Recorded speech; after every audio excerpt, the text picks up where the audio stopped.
Good day everyone. In this video, we are going to learn how to move Windows applications to another drive on Windows 10 or Windows 11 computer. It's a very straightforward process. So for that, you just need to do a right click in the start icon and then click on settings. Now once you're here, at the left hand side, you will find apps. So I'll click on that and then you will find apps and features. So once you click on that, scroll down, whichever the application you want to move, you just need to click on three dots next to it, and if it's possible to move, it will be highlighted. So I can see it is grayed out and I will not be able to move it.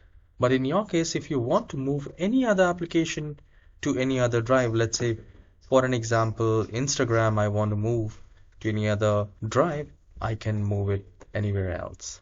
So from here, what you need to do is select the application which you want to move and then just click on the three dots next to it. Click on move, and from here you can select the drive.